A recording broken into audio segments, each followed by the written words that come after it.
coaching you, you're going to feel really different than if you think they're challenging you or coaching you or loving on you.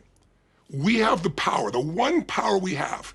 You know, if you really want to be inspired during this time and you're having a real rough time, go pick up Man's Search for Meaning by Viktor Frankl, one of the classic books of all time. And here's a man who literally was captured, put in Auschwitz, witnessed his family being taken from him, murdered, survived all that. But what he learned to do was create what we call a compelling future.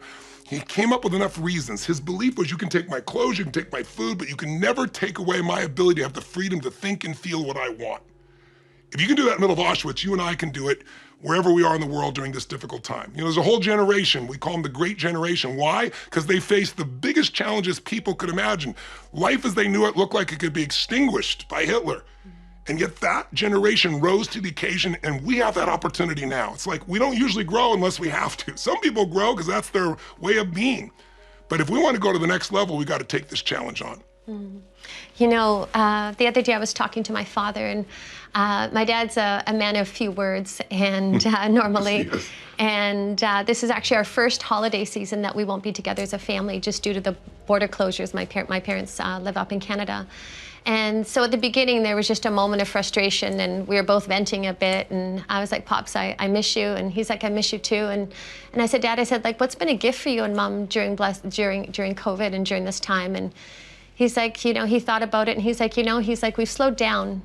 He said, many times your mom and I will just sit on the patio and we'll watch the clouds goes by. He says, I have more pictures of clouds than I ever have in my life.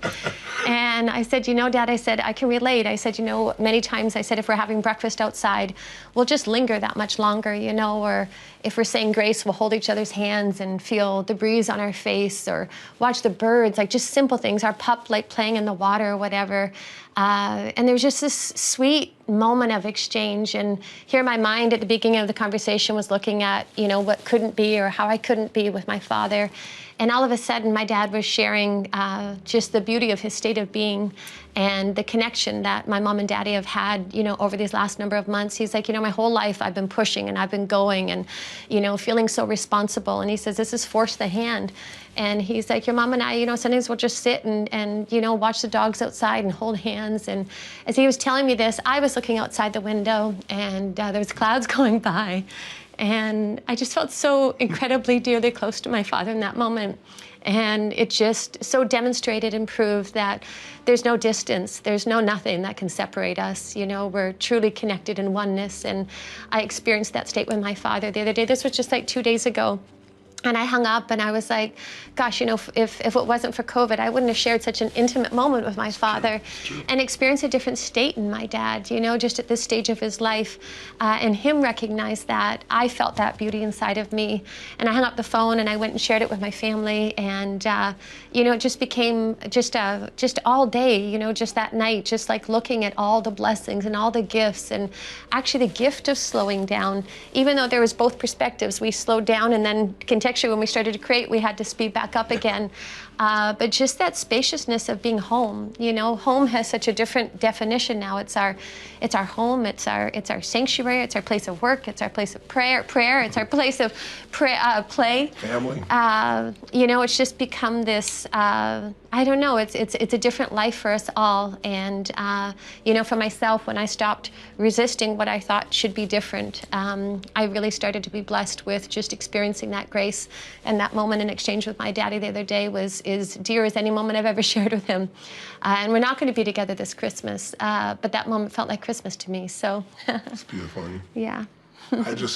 So to conclude, let's offer you 3 steps of some action if you want to take these principles and apply them. First, just remember the principle of it's time to create.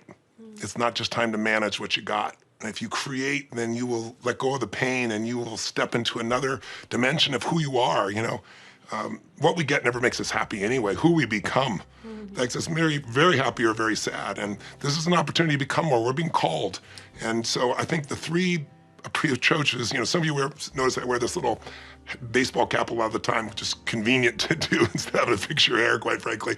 But it has that little symbol on the front, that lucky symbol. And it isn't really about lucky for me, it's about being blessed. And my view is, if you will be a blessing, you will be blessed. And so I think it takes 3 simple steps.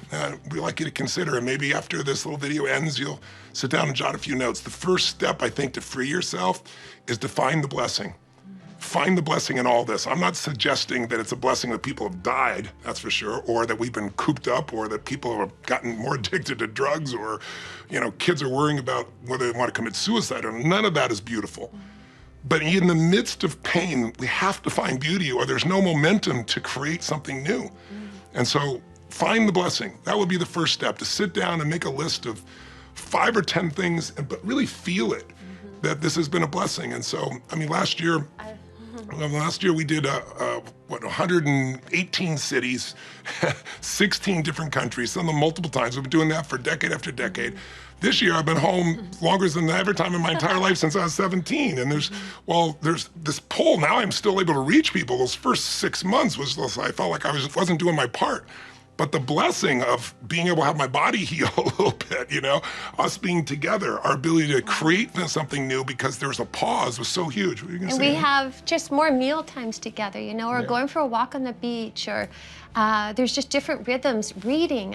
Just taking that time. So many people that I speak to as well, and including myself, I have better health at this stage. I'm exercising more, I'm walking more, I'm reading more. There's just more spaciousness to do that. For us, we would have been on a plane or traveling or going to an event or flying back from a different country. And I don't know, just some of the simple, mundane, ordinary things have become so beautiful because just appreciating it and seeing it through a different lens and appreciating what is and making those moments matter. And that's the value of a season, right? Why do we have winter? Winter makes everything slow down, and only the strong survive. And if you're strong enough during that time, you can nurture each other. You can be together as family. I always say, winter, some people will freeze to death. We want to do our part to make sure they don't. But also some people learn to ski and snowboard or be with their family or prepare, create what's new because the old is dying off. Winter is followed by springtime. It's like if you were God when you set it up that way, where after the toughest times, you have this new experience of growth and opportunity and expansion. And winter's not forever. Remember that. These tough times are not forever. We're resourceful as human beings. So find the blessing, make a list, feel it, and maybe share it with the people that you love most and ask them. I've been asking people, I let them tell me everything that's horrible, and I listen, and then I say, okay, I get that. What's helped me is to find something to build on that is good. What is the unexpected gift if you really dug for it? If you really dig it, I know you'll find it. And then the second one is be a blessing. My hat, that's what it says underneath it. It says on the side, be a blessing, and it says blessed, right? It's like, I really believe, as I said earlier, if you can be a blessing, my prayer before I go on stage, every time I close my eyes, I feel presence and I say, Lord, use me. I want to be a blessing. Every